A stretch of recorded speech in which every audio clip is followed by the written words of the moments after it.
Bought this 1970 Olds Rallye 350 about a year and a half ago.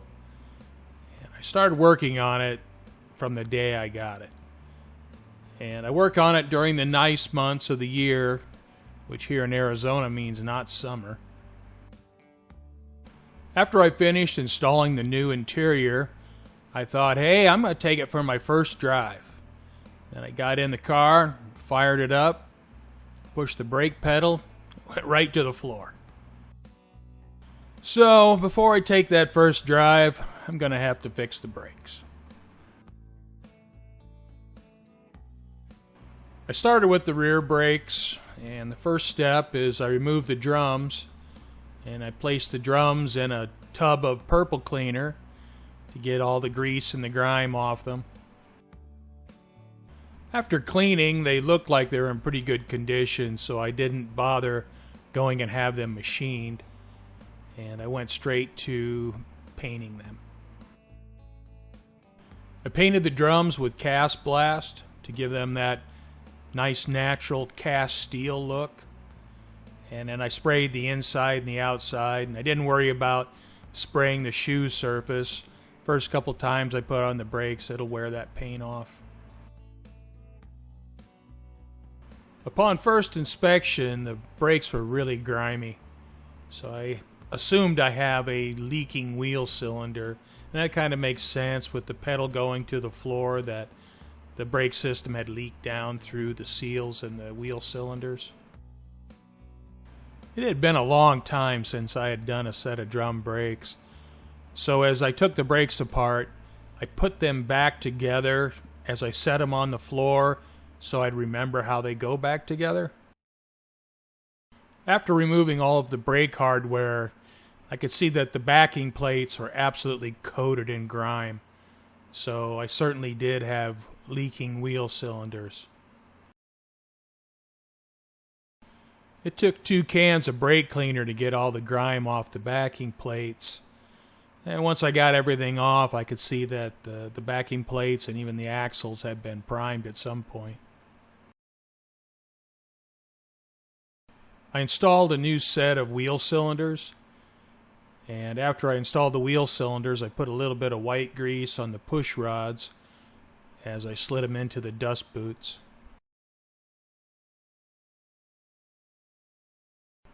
I cleaned all the brake parts with brake cleaner, and here I have the parking brake lever maneuvered into position so I can attach it to the rear shoe. I installed the rear shoe assembly, and then after that I attached the spring that'll connect the bottom of the 2 shoes together. I cleaned the brake tension adjuster. I put a little bit of white grease on the threads, and then spun the end down so it was completely closed to make it easier to put the brakes together. And I don't really know where it's going to adjust to get the right amount of tension on the brakes. I connected the front shoe to the spring and then maneuvered the adjuster into place. Once the lower spring and adjuster were in place, and I just reconnected the rest of the front shoe parts. I sprayed some black paint on the end of the axle since it'll be seen through the drum. At this point, I adjusted the tensioner until I could hear a slight drag of the shoes on the drum as I rotated the drum. Once I have the brake tension close, it'll automatically adjust itself as the car is driven.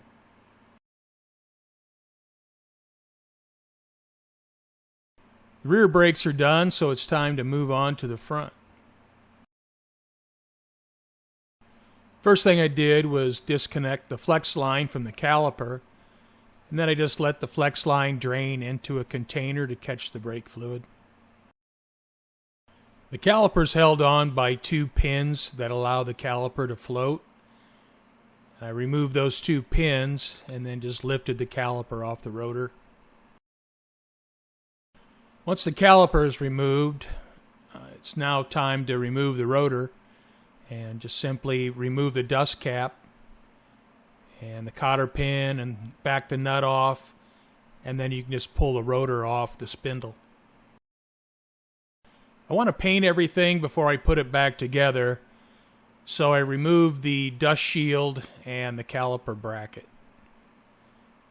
And once those are off, don't forget that small fiber gasket on the spindle. Front brakes are disassembled, and now for the fun part, cleaning. Yeah, just kidding. That's not fun. It's a mess in there. Got paint overspray in the fender liners. Everything's oily and greasy and grimy. I started the cleaning by using a putty knife and scraping as much of the grease and the crud off as I could, and then I worked my way down to a wire brush. And after the wire brush, I worked my way down to a toothbrush and a Scotch-Brite pad, using purple cleaner to help strip off the oil and grease. Once the control arms and the frame were clean, I then took some fine grit sandpaper and sanded off the yellow paint that had been oversprayed when the car was painted 35 years ago. I bagged the front coilovers since I didn't want to remove them. That was too much hassle. And I'll just clean and paint around them. And the first steps in repainting was I painted the ends of the anti-sway bar. I painted the tie rods ends. I painted the steering arm, and then I painted the spindle. Next, I painted the frame and the control arms with POR 15 chassis paint. And one thing I found out with this stuff is if I gave it one coat, it had a nice satin finish. But if I gave it 2 or 3 coats, it turned glossy. So that was kind of a disappointment. And I'm probably going to have to paint over it with a satin paint, an eggshell paint. I cleaned everything before reassembly, and it's obviously much better looking than it was. Once I get around to restoring the engine compartment, I'll pull the fender liners out, and that'll give me access to much more of the frame, and I can do a more detailed cleaning and painting of everything. But, I got the control arms done and everything in that area done, so I get all new brakes, get all that done, and then I don't have to revisit that part of it. Continuing with the reassembly, I used a little bit of white grease on the spindle, allow the bearings to slide over the spindle a little bit easier, and also up on the raised edge where the wheel bearing seal rides, there's a little bit of grease there so it's not dry and I don't damage the seal. Here I'm getting ready to paint the dust shield and the caliper bracket. Now the caliper bracket, I just painted that with Cast Blast, even though it's a stamped steel part, but it looks good in Cast Blast. And I painted the dust shield with stainless paint. I really like that. That turned out pretty nice. I think that looks pretty good. And so now those parts are ready for reassembly. The caliper bracket and the dust shield have been reattached, and it's starting to shape up.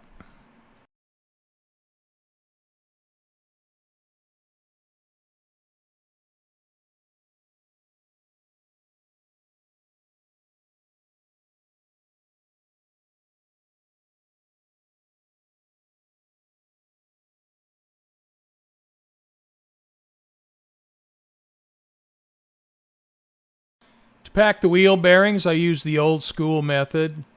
So I put a glop of wheel bearing grease in the palm of my hand, and then I took the bearing and just pushed the back of the bearing into the grease until the grease came out the front of the bearing, and continued that all the way around the bearing until it was well greased. Once the rear bearing was greased, I set it in place in the rotor. Once I had the rear bearing in place, I could install the rear seal. And what I used to install the seal is I have this big 3/4 drive socket set. I used a 1 7/8 inch socket, which is the same diameter as the seal. I set the seal in place and then used the socket to drive the seal down into the rotor.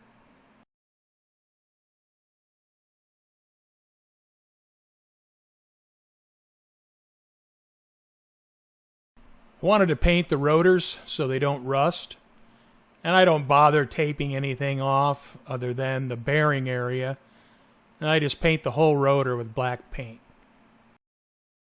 Once the brakes are reassembled and you hit the brakes a few times, the brake pads are going to scrub all the paint off where it doesn't belong, so I don't worry about taping them up when I paint them. Before I install the rotor, make sure the front wheel bearings are well packed. And once that's done, I take the rotor and I fill the cavity with bearing grease. Once those two things are done, you can insert the wheel bearing into the rotor and slide the rotor onto the spindle. Once the rotor's in place, I install the washer and the castle nut. And you need a little bit of touch here, a little bit of finesse. So what I do is I tighten the nut down until it's tight. Not tight, just tight, so it's not loose. And then I back it off one hole on the castle nut. And then I do this several times to make sure the bearings are seated. So tighten it down until it's tight and there's no slack. Back it off one hole on the castle nut. And do that several times until it doesn't change. And once you have your preload set on your wheel bearings, you can install your cotter pin and the dust cap. I bought a set of original equipment replacement rotors for the car. And on the back of the rotor, they're marked left and right, so you know which side goes which. And if you're a little bit confused, the bleeder always points up. And I also got a set of semi-metallic pads. After painting the rotors with Cast Blast, they're ready to install. I bought a new set of flex lines and new banjo bolts and new crush washers.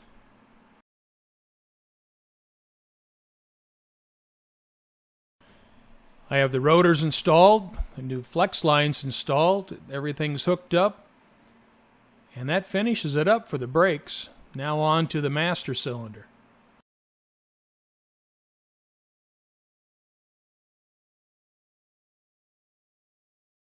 I'm converting the car to manual brakes.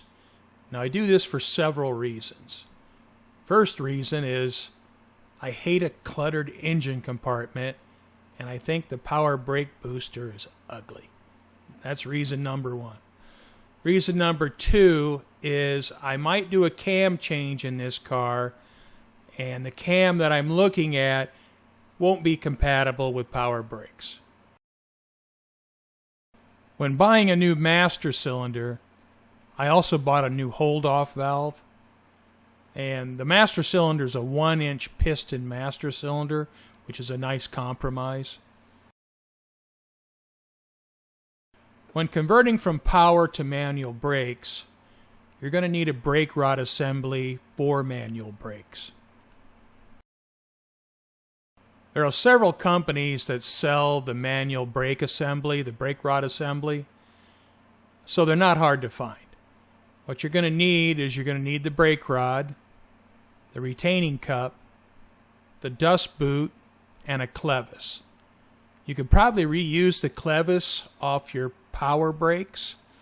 I didn't keep mine. It was kind of grungy and I just wanted to get a new one. You're going to want to put your assembly together before you install the master cylinder on the firewall. Time to remove the original power brake booster and master cylinder. And you know, it's just ugly.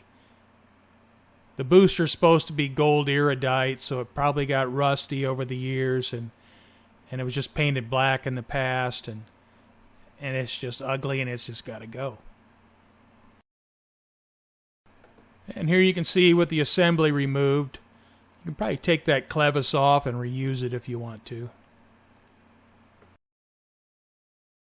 The old power brake master cylinder brake lines that go to the junction block are not going to work with our manual brake master cylinder, so those have to be removed and replaced. I bought a new set of pre-bent manual brake lines. And the brake lines, they're close, they'll get you in the ballpark. What I did is I bent them so I could attach them to the master cylinder, and then I went under the car and tweaked the brake lines as necessary to get them to fit in the junction block. I temporarily installed the new master cylinder when installing the new brake lines. That way I can get everything adjusted just right. Then I can disconnect the brake lines, pull the master cylinder back out. I thought once I had the new master cylinder installed, it might be difficult to get in behind it to paint when I get around to restoring the engine compartment. So what I did is I cleaned in that area and I painted in the area around the back of the master cylinder. So when I get to detailing the engine compartment in the future, I don't have to worry about getting down real tight in behind the master cylinder. That area will already be painted. Time to put the master cylinder in to stay. Now I had no problem getting the clevis to fit around the brake pedal. It went right in, fit right around the pedal, no problem. You have to attach the clevis to the top hole in the brake pedal. That's where it aligns. The bottom is for the power brakes, top hole for manual brakes. I had to adjust the brake light switch. The pedal now rests in slightly different position than it did with power brakes. That's no big deal. I just disconnected the electrical connector and then adjusted the switch. You can adjust it by screwing it in or out depending on what your needs are. Alright, so the brakes have been redone on all four corners. I have a new master cylinder. And I guess the next thing I need to do is bleed the brakes. I put the Rallye 350 up on jack stands so I can access all the brake bleeders. I filled the master cylinder full of clean brake fluid. Then I got ready to bleed the brakes. Contrary to popular belief, I did not pre-bleed the master cylinder. The way I'm going to do the bleeding of the brakes, I don't think that's an issue. I'm going to get rid of all that air, so just hang tight. To bleed the brakes, I'm going to use a vacuum pump. Now this is going to help me since I didn't pre-bleed the master cylinder. This is going to pull all the air out of the system. Before starting, I remove all the bleeders and I apply a little bit of vacuum grease to each of the bleeders. That way, when I crack the bleeders, it won't pull air past the threads. I start at the furthest point from the master cylinder, which is the right rear. I attach my vacuum pump to the bleeder, crack the bleeder open about a quarter turn, and then I pump the vacuum pump up to about 25 inches of mercury, and then I watch the gauge. As it bleeds down, I get down to about 10-15 inches of mercury. I'll close the bleeder, pump it back up, open the bleeder until I start getting flow through the bleeder. I'll keep an eye on my gauge and the clear tubing, and when I stop seeing air bubbles coming through, I close the bleeder and disconnect the vacuum pump. After doing both rear brakes, I then move to the right front. And it's exactly the same process. I connect my vacuum pump to the bleeder, I open the bleeder a quarter turn, I pump my vacuum pump up to 25 inches of mercury, and then I watch for flow. Now initially you're going to get a lot of air because we didn't pre-bleed the master cylinder. But it will stop, and you just keep doing the process until you get a good clean flow without air bubbles. Now make sure you check your master cylinder reservoir to make sure you don't run it empty, or you'll have to start all over again.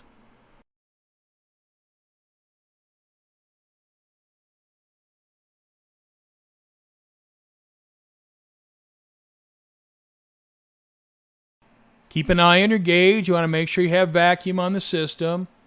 Keep an eye on your reservoir. Make sure you don't overfill it as you're pulling fluid out of the system. And once you have good clean flow with no bubbles, then close the bleeder and disconnect your pump. Now this whole process for me is a one-man operation, so I do one more step. My final step is I use a soda bottle, make sure it's clean, and I drill the cap so that a hose fits in it, and I also drill a small vent hole. So when I put the cap on tight, you need a place for the pressure to go. I fill the bottle about 1/3 full so that the tube is always submerged in clean brake fluid. I open the bleeder a quarter turn, go back in the car, and slowly compress the brake pedal to the floor, slowly let it up, and I do that 10 times, then I come out and close the bleeder valve. Using this process, I have a high degree of confidence that I have all the air out of my brake system. Well, that's it. I have brakes. And I was able to get out and drive the car a little bit, which is pretty nice, being how I've owned it for 1.5 years and I've never taken it out of the driveway.